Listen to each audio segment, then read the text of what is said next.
O vídeo já vai começar, mas antes, não se esqueça de se inscrever e ativar as notificações. A graça e a paz do nosso Senhor Jesus, amados irmãos e irmãs, Deus abençoe muito a vida de cada um de vocês. É uma alegria nessa tarde poder compartilhar a palavra do Senhor, e a palavra do Senhor nessa tarde nos conduz, inclusive com o texto da liturgia, porque eu quero compartilhar com os irmãos sobre o tema alegria na tribulação. Alegria no meio da tribulação. E essa alegria a gente encontra no texto, inclusive da liturgia, e eu quero compartilhar com os irmãos em Abacuque, capítulo 3, dos versículos de 17 até o 19, e mantenha a sua Bíblia aberta, porque a gente vai olhar para outros versículos ainda dentro do capítulo 3. Abacuque 3, de 17 a 19, eu vou ler na Nova Almeida Atualizada, e os irmãos podem acompanhar na sua tradução ou versão de preferência. Diz assim a palavra do Senhor: ainda que a figueira não floresça, nem haja fruto na videira, ainda que a colheita da oliveira decepcione, e os campos não produzam mantimento, ainda que as ovelhas desapareçam do aprisco, e nos currais não haja mais gado, mesmo assim, eu me alegro no Senhor e exulto no Deus da minha salvação. O Senhor Deus é a minha fortaleza, Ele dá aos meus pés a ligeireza das corças, e me faz andar nas minhas alturas. Ao mestre de canto, para instrumentos de cordas, esta é a palavra do Senhor. O profeta Abacuque, para contextualizar, ele está vivendo um dilema nesse texto aqui que a gente lê, e na verdade a gente pode resumir o livro de Abacuque, que sendo tão pequeno, 3 capítulos, mas é uma grande conversa com o Senhor.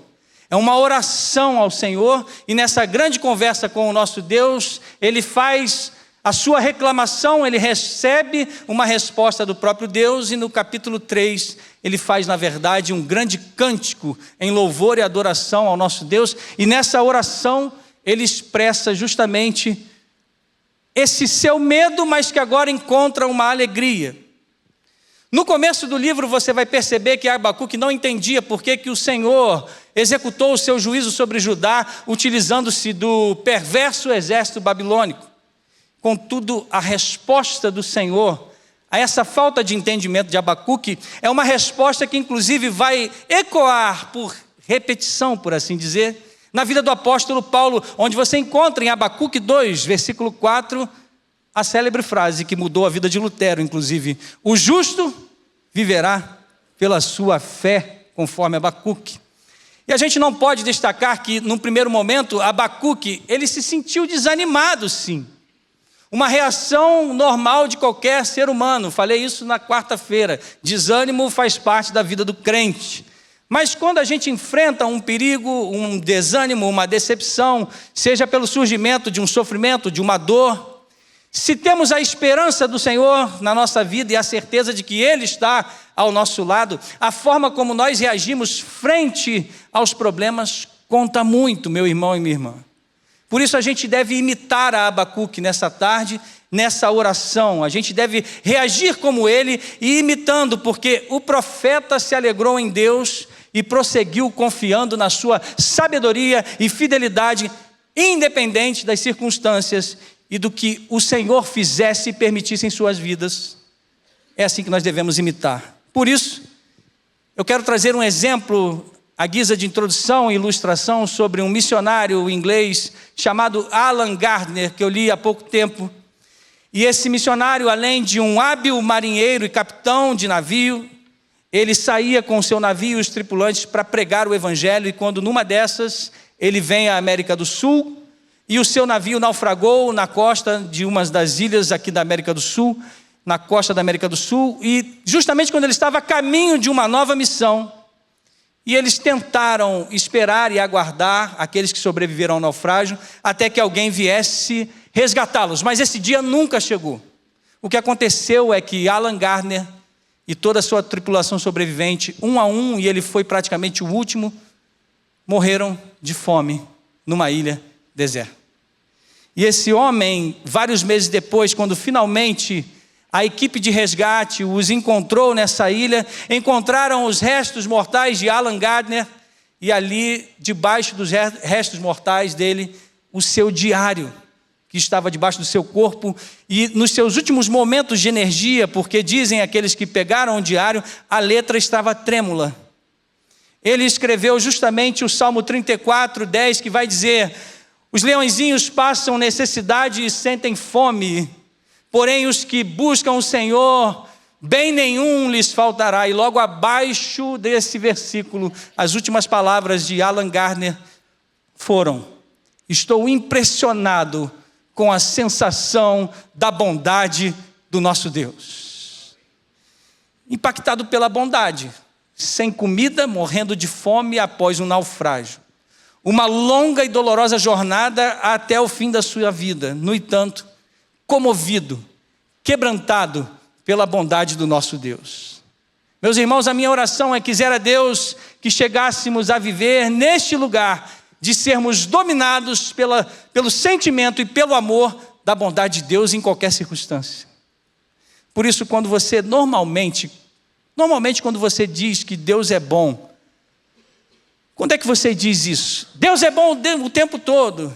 Será que você só diz isso quando as circunstâncias estão indo bem na sua vida? Abacuque diz que é possível para mim e para você nessa tarde dizer que Deus é bom e experimentar da bondade de Deus, e mais, experimentar da alegria do nosso Deus numa contínua sensação de amor no meio da tribulação. Porque Abacuque soube que o grande império babilônico já se aproximava para esmagar o seu país. E isso significava um desastre social absoluto. O que significa então para mim e para você nessa tarde, à luz desse texto, à luz desse grande e pequeno livro, o que significa alegrar-se em meio à tribulação? E não é se alegrar porque você está passando um sofrimento, não pelo sofrimento, mas é através e dentro, no meio do sofrimento, para florescer numa nova vida de alegria, mesmo você passando por tribulação. Eu quero tirar alguns aspectos de aprendizado comigo e com você nessa tarde, sobre como se alegrar no meio da tribulação. E se você quiser anotar, por favor. Em primeiro lugar, o que é a alegria no meio da tribulação? Quando a alegria acontece no meio da tribulação? Como ela acontece no meio da tribulação, essa alegria, e por que é possível obtê-la? E por que é possível obter essa alegria? Volte comigo para o versículo 19. Diz a palavra do Senhor, de acordo inclusive com a liturgia: o Senhor Deus é a minha fortaleza, Ele dá aos meus pés e a ligeireza das corças. E destaque, por favor: e me faz andar nas minhas alturas, ou na RA que está em suas mãos, altaneiramente. Do que Abacuque está falando aqui? E, em primeiro lugar, eu quero ver isso com você justamente, para nós falarmos dessa alegria. O que é essa alegria? Logo depois dele falar no versículo 18 sobre como se alegrar no Senhor, ele vai falar dessa palavra aqui, o termo alturas, ou altaneiramente. E essa palavra no hebraico, que é o bamá, significa montanha ou colina. O presbítero Fernando Cera leu inclusive o Salmo 30, que fala que Deus nos coloca numa montanha. Nesse ponto aqui, essa figura, essa imagem, meu irmão e minha irmã, é uma metáfora. Essa metáfora é se alegrar na tribulação. É como se você pudesse andar em passos curtos no alto de uma montanha ou no alto de uma colina. O que essa imagem nos mostra é que é muito perigoso andar no topo das montanhas. Muito diferente fazer uma trilha no alto das montanhas do que andar no calçadão de uma cidade, no nível do chão. Mas escalar e trilhar montanhas é muito perigoso, e qualquer descuido você pode escorregar, cair e morrer literalmente. Mas se você é capaz de cruzar esse caminho e chegar no topo das montanhas, e você consegue aprender esse passo um de cada vez, você não só está pronto para escalar novas montanhas, como você está pronto para viver lá. E nesse ponto, a gente lembra de povos antigos que viviam em topos de montanhas, que eram povos que viviam nas montanhas. Quais as vantagens de se viver no alto de uma montanha? Primeiro, você pode ver a quilômetros de distância e a dias de distância o que estava acontecendo, se o clima ia mudar, inclusive se vinha alguém diferente chegando para subir essa montanha. Ou seja, a montanha não podia ser atacada facilmente. Se você está no topo da montanha com o Senhor, como Abacuque diz aqui, não é à toa que o inimigo vai te atacar, porque você está protegido pelo nosso Deus, que é escudo e proteção. No alto dos montes, da alegria do Senhor, mesmo em meio à tribulação. Portanto, o que o texto nos diz é que andar na altura é mais perigoso do que andar no nível do chão, mas se você for capaz de fazê-lo, você tornará a sua vida um lugar muito mais seguro e maravilhoso, com a perspectiva do alto, com aquilo que pode se contemplar. Deus está te chamando para uma perspectiva do reino, do alto. E de lá você ter discernimento para entender o que está acontecendo na sua vida. Ou seja, se você busca a face do Senhor, isso mostra que quando a tribulação vier, e meu irmão e minha irmã, a tribulação virá na sua vida e na minha. Seja por desapontamentos, sejam por sentimentos feridos, falhas, amarguras, doenças, desavenças, tristezas ou derrotas. O que a tribulação pode fazer com você? Duas coisas. A primeira delas, a tribulação pode te empurrar para a direção certa, ou seja, para o alto. Suba os montes devagar, suba os montes com o Senhor, porque lá é o lugar seguro. De lá vem a salvação para as tribulações, e lá é o lugar que eu preciso habitar. Por isso, eu e você vemos algumas pessoas indo para outro lugar a não ser o alto. A tribulação pode nos jogar para baixo. Por isso que algumas pessoas, ao atravessarem desertos, algumas pessoas vão ser mais calmas e serenas. Outras já vão ter mais dificuldades. Umas se tornarão mais empáticas e compassivas, enquanto outras, ao passar por uma tribulação, se tornam muitas vezes cínicas e amargas. Agora, umas, enquanto se tornam mais humildes, outras se tornam mais arrogantes.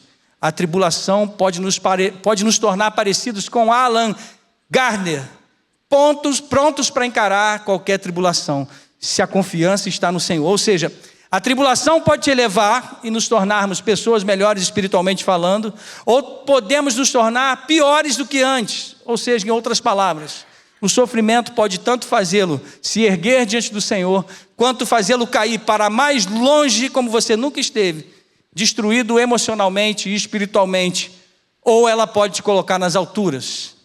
A sua reação diante da tribulação é que vai dizer para onde você vai.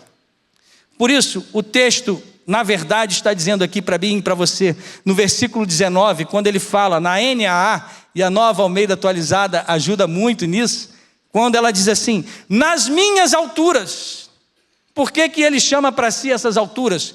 Porque quando você é levado por Deus, para confiar no seu alto e sublime monte, para esse lugar, os lugares altos que você passa a andar, e se colocar, é um lugar de novo caráter, de amor genuíno pelo seu próximo e muito mais a Deus. É você estar mais perto de Deus, é você estar num lugar alto justamente para que você tenha uma vantagem espiritual para saber discernir as coisas. Deus quer te dar uma visão do alto para que você tenha discernimento espiritual, ou seja, amadurecer nas tribulações para que você possa crescer na vida cristã. Por isso, que você tenha nas suas alturas também uma oração transformada, quebrantada. Deus te leva para a tribulação para que a sua oração se eleve. E a sua oração elevada, ela não é mais uma oração de frente para o almoço todos os dias, dizendo, Senhor, obrigado por esse alimento, em nome de Jesus, amém. Deus não quer mais que as suas orações sejam mecânicas, mas que elas sejam espiritualmente orgânicas. Por isso que Deus permite com que você passe por desertos, para que você encontre na oração elevada um lugar mais alto de uma nova vida espiritual e discernimento diante do Senhor. A tribulação pode levar ao fundo do poço, ou pode alavancar você a lugares mais altos. Então eu preciso aprender a me alegrar na tribulação. E se eu consigo aprender, é a mesma coisa que andar como um trilheiro no topo de uma montanha, e de lá ter a visão completa e espiritual do que Cristo há de fazer na minha vida. Por isso, em primeiro lugar, aprendemos nessa tarde o que é a alegria na tribulação. É andar nas minhas alturas com Deus. Deus te chama para andar com Ele, porque Ele está dizendo para você: você está no vale? Eu vou te levar para o lugar mais alto nessa tarde, em nome de Jesus. É por isso que, em segundo lugar, quando acontece, se por um lado definimos o que é alegria na tribulação, quando que ela acontece? Eu vou dizer para você imediatamente: ela acontece simultaneamente com a tristeza e com a dor. A alegria, ela não acontece depois que você passa pela dor e pela tristeza, mas ela acontece durante a dor e a tristeza. Isso é muito importante se observar. Veja comigo no versículo 16, porque é a resposta de Abacuque diante da calamidade pública do exército babilônico que se aproxima, que é um exército permitido como chicote de Deus. Veja a resposta de Abacuque diante da calamidade que deve ser a minha e a sua oração. 16, ouvi isso, e o meu íntimo se comoveu.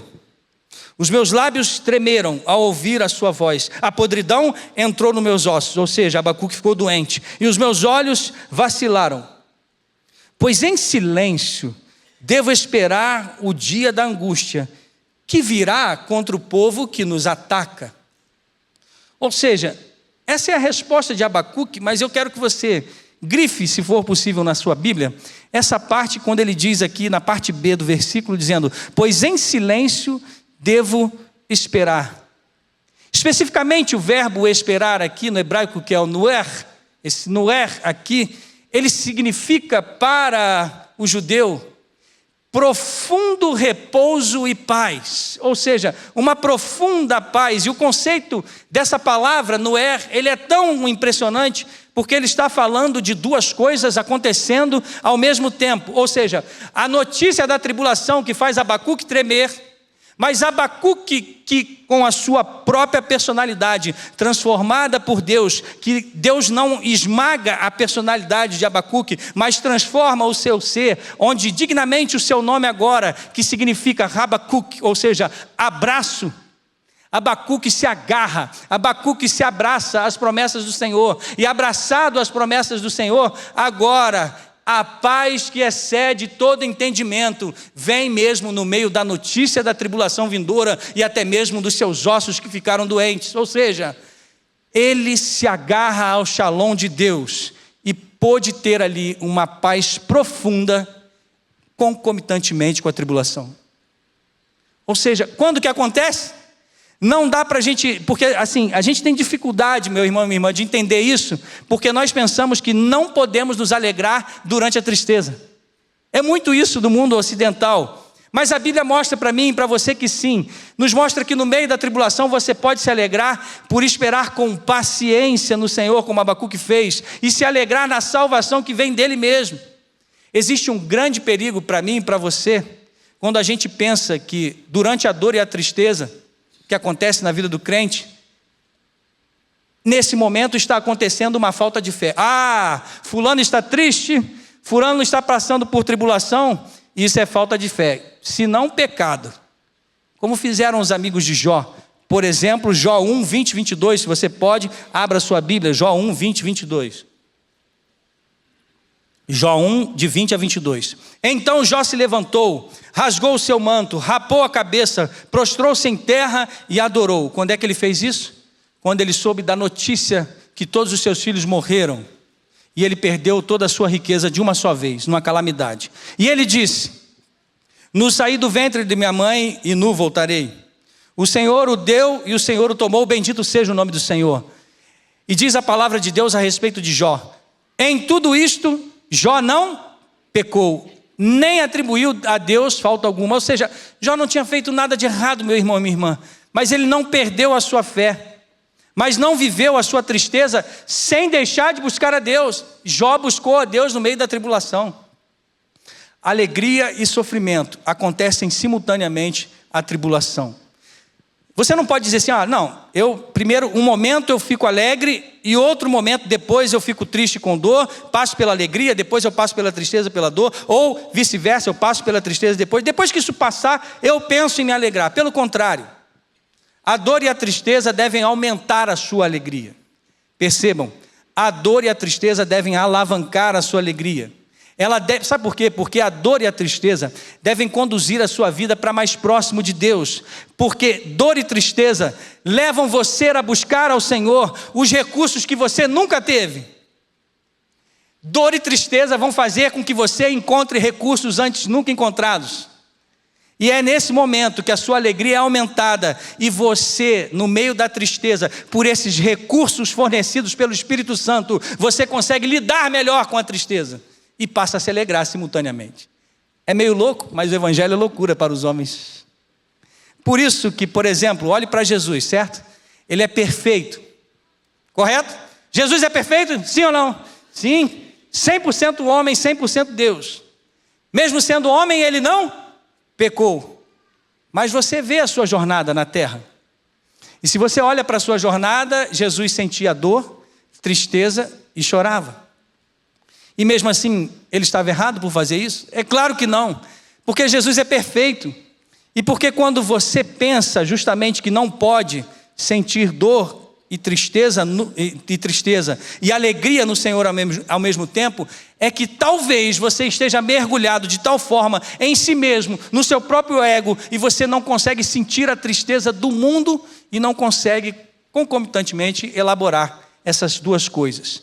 Mesmo triste com a tribulação, com a notícia que vem à sua vida, você, à guisa da mensagem de quarta-feira, escolher qual mensagem você vai ouvir. Quando Satanás anexa um espinho, anexa no espinho, que é a notícia ruim, uma notícia de tristeza, dizendo, não vai dar certo, mas você precisa ouvir a voz do Senhor. Portanto, em muitos lugares da Bíblia, você vai ver que a alegria vai acontecer no meio da dor. Não foi assim quando Ana derramou a sua alma diante do Senhor e depois imediatamente uma alegria toma conta do seu ser? E a alegria, ela vem para substituir a tristeza. Ela não vem depois, ela vem no meio. Ela encontra o seu lugar e toma o lugar da tristeza no meio das dificuldades. Ou seja, o choro leva você à alegria. Porque diz a palavra do Senhor nessa tarde, que o Senhor recolhe todas as suas lágrimas do seu odre santo. E odre não é lugar de água, é lugar de vinho. E vinho simboliza a alegria. Isso quer dizer que o Senhor quer transformar a sua água, o seu choro em vinho, em alegria nessa tarde. Foi isso que Ele fez naquele casamento e quer fazer na sua vida em nome de Jesus.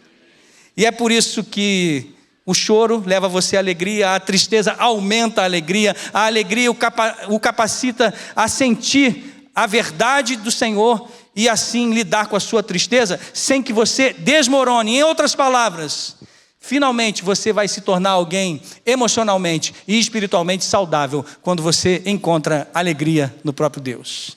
Quando acontece a alegria na tribulação, simultaneamente a dor e a tristeza, e partimos para o terceiro ponto nessa tarde. Se por um lado o que é a alegria é andar altaneiramente com o Senhor, e ela acontece justamente em meio à dor e o sofrimento, como se dá essa alegria no meio da tribulação? Como ela acontece, né? Alegria não é só um sentimento, meu amado irmão e minha irmã, de você esperar mecanicamente o tempo passar. Alguém vai dizer assim, o tempo cura todas as coisas. Mentira! Quem cura é o Espírito Santo de Deus. E por isso que a alegria é muito mais do que um sentimento, não é algo como se fosse assim, algo estoico, que você decide por um sentimento, mas é algo que a alegria é algo que você realiza diante do Senhor, porque ela é uma disciplina. Se alegrar no Senhor tem que ser uma disciplina do crente, sabe por quê? Porque 3 passos Abacuque nos ensina nessa tarde sobre como que a alegria acontece. O primeiro é repetição. Repita.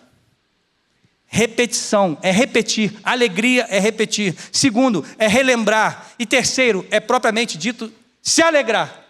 De que maneira? Você repete, olha comigo para o versículo 18, de Abacuque 3. Mesmo assim, eu me alegro no Senhor e exulto no Deus da minha salvação. Mesmo assim, eu me alegro no Senhor e exulto no Deus da minha salvação. O que está acontecendo aqui? Está acontecendo um padrão bíblico muito profundo, e que nós nos acostumamos tanto a ver esse padrão bíblico, que muitas vezes não notamos. Abacuque repetiu para si mesmo, eu me alegro, e em seguida ele fala, eu exulto. Por que ele diz isso 2 vezes? Era para apenas decorar e não esquecer? Claro que não. Mas é porque a Bíblia nunca diz uma coisa uma vez só. A Bíblia constantemente está repetindo ela mesma, e se você olhar com cuidado, é sempre a mesma coisa, talvez um pouco diferente, como foi aqui. Eu me alegro, eu exulto, mas as palavras mudam, para que na sobreposição das ideias, dita duas vezes, um pouco diferente, mas que reforçam e reforçam, como uma broca a perfurar um solo rochoso, e perfurando, e insistindo, possa causar em você o pilar da palavra de Deus, para que você se torne alguém firme diante do Senhor.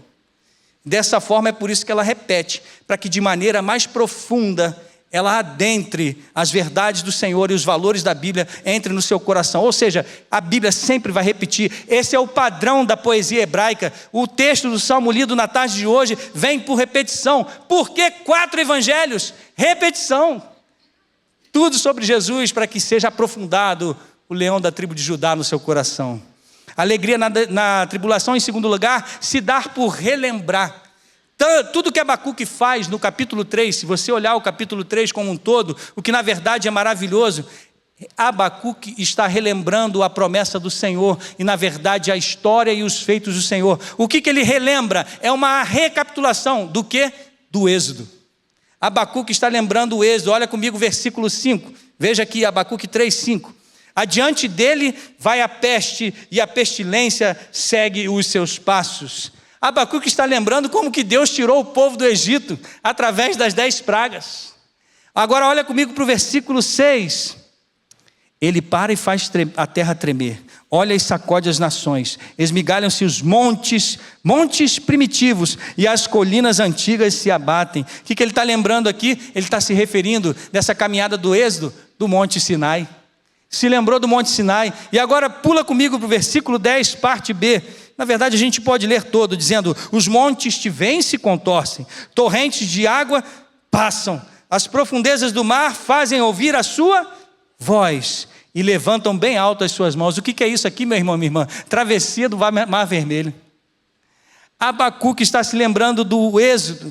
Ele está voltando, na verdade, sabe ao que ele está fazendo aqui?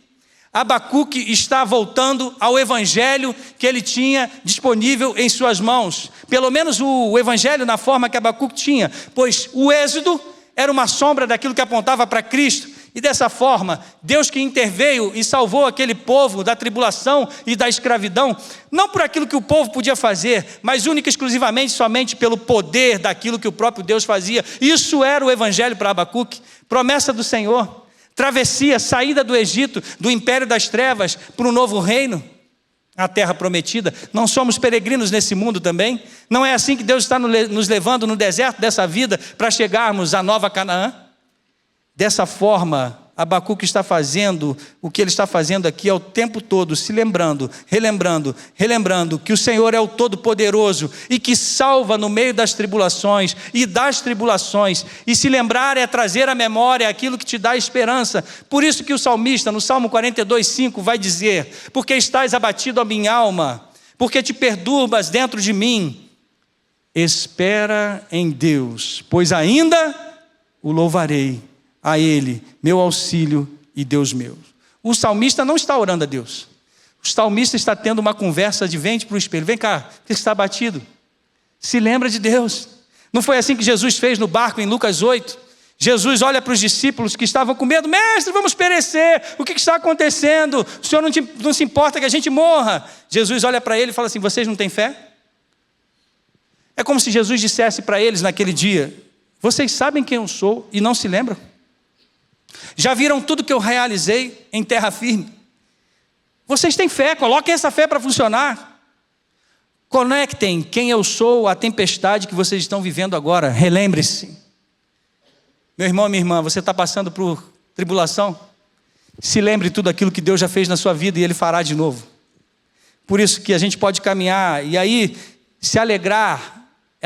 O acontecimento da alegria na sua vida não é só repetição, relembrança, mas é de fato se alegrar mesmo. Se alegrar não pode somente se referir, como eu falei, a um sentimento. Aí você vai olhar para o apóstolo Paulo, capítulo 4 de Filipenses, versículo 4, onde ele vai dizer: alegrai-vos sempre no Senhor. Outra vez vos digo, Alegrai-vos. E nessa famosa passagem, talvez você tenha se perguntado alguma vez, como é que o apóstolo Paulo pode ordenar que a gente sempre se sinta alegre? Mas sabe de uma coisa? Ninguém pode ordenar para você sempre se sentir feliz o tempo todo. Portanto, aqui Paulo não está ordenando para que você sempre se sinta. Porque não é sobre um sentimento carnal, mas alegrar-se no Senhor é uma disciplina espiritual. Não é um estado mental. Tipo, agora eu vou pensar em ser alegre, fazer a coisa certa e vai ficar tudo bem. Mas sabe o que significa se alegrar? É você entesourar, significa guardar, significa valorizar. Alegrar-se significa pegar algo que aconteceu e que te deixou muito feliz e analisar e dizer, o que isso que me alegra significa para mim? Como eu devo me sentir sobre isso que me alegrou? Veja o que isso causou na minha vida. Aliás, espere um momento. Pergunta para mim e para você nessa tarde. Com o que você tem se alegrado e com o que você está pensando agora, ao sair daqui? Aliás, quando você está sozinho no ponto de ônibus, ou no ponto do trem ou do metrô, o que a sua alma mais almeja? O que é a sua alegria? O que você tem se alegrado? O que você mais valoriza? Porque valorizar é louvar. Entesourar, guardar o tesouro, é adorar. Por isso, meu irmão, quando Abacuque valorizou o êxodo, que era o evangelho para ele, isso lhe deu a base para dizer, mesmo que eu sinta muito medo e abalado pelo povo do Império Babilônico, e mesmo que eu fique doente, eu encontro profunda paz em meio ao sofrimento. É claro que eu e você hoje temos uma perspectiva muito à frente de todo o evangelho que já nos aconteceu, muito à frente de Abacuque. Veja, por exemplo, no capítulo 10 de Lucas, quando os 70 discípulos voltam da missão que Jesus os tinha comissionado, e eles voltaram cheios de alegria, mas a alegria deles era por causa do poder que Jesus lhe concedeu, e disseram, Senhor, em seu nome, os demônios se submetem a nós. Mas Jesus lhes repreendeu dizendo, no entanto, alegrem-se não porque os espíritos se submetem a vocês, e sim porque o nome de cada um de vocês está registrado no céu.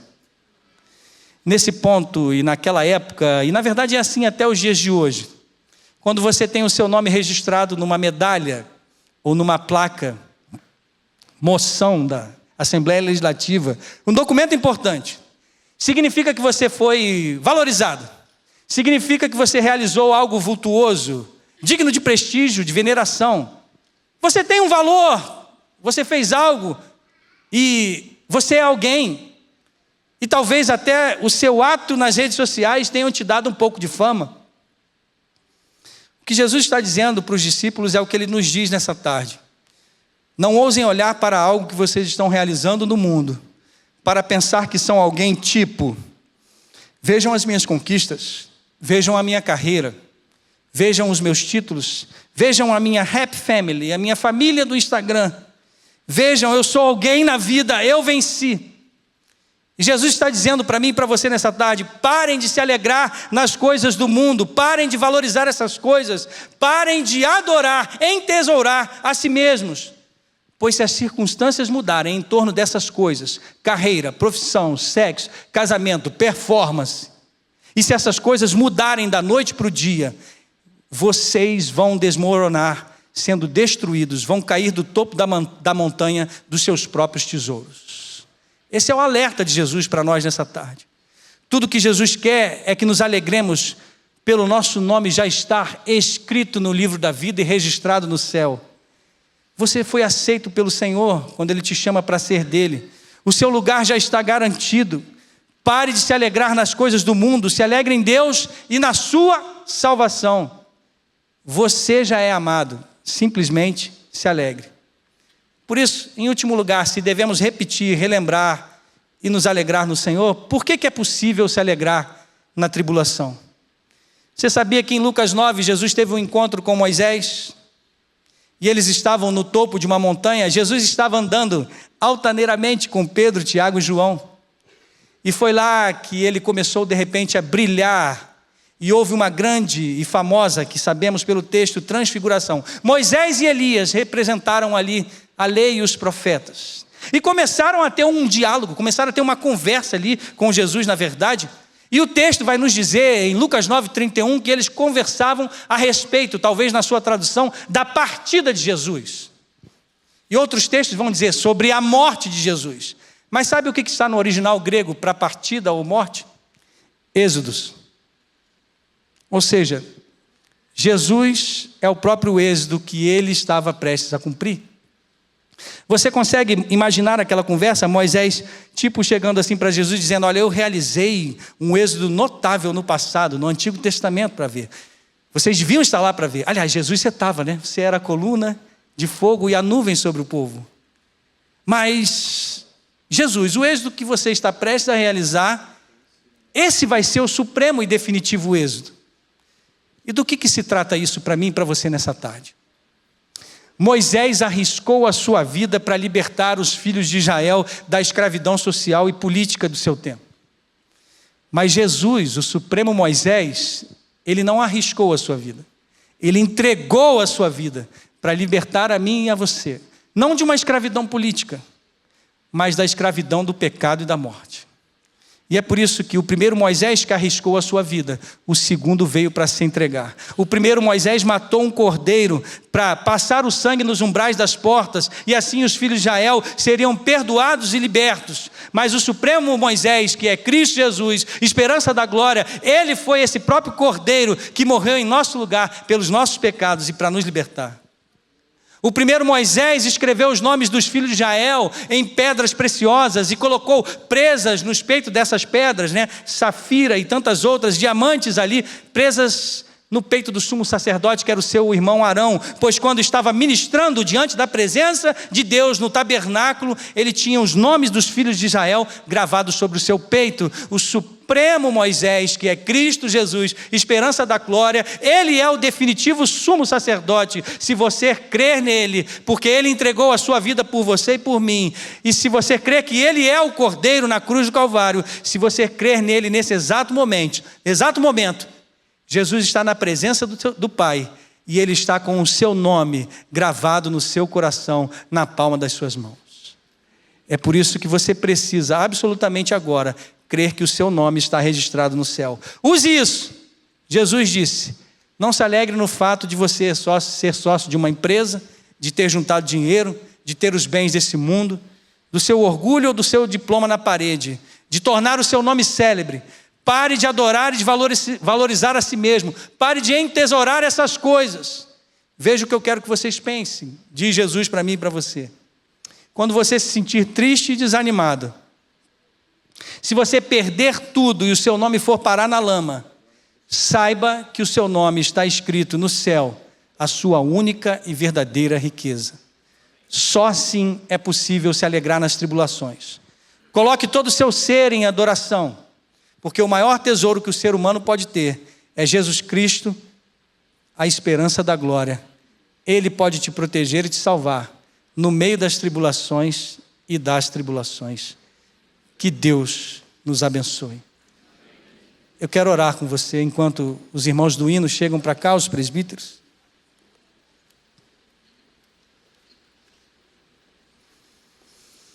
Se você entendeu essa palavra, coloque todo o seu coração diante do Senhor. Pai de amor, nós precisamos do Senhor. E queremos colocar diante de Ti todas as nossas dificuldades e mazelas. Toda a nossa tribulação. E as tribulações são momentâneas. E o peso de glória de ter o nosso nome registrado no céu, isso é incomparável, sim. Por isso, faz-nos andar altaneiramente contigo, nas nossas alturas, amando ao Senhor em primeiro lugar e o nosso próximo como a nós mesmos, para que, tendo essa esperança revelada em nós, possamos entesourar, valorizar o verbo vivo, Cristo Jesus em nós, o Teu Espírito. Assim nós pedimos e entregamos esse momento, no nome santo de Jesus. Amém.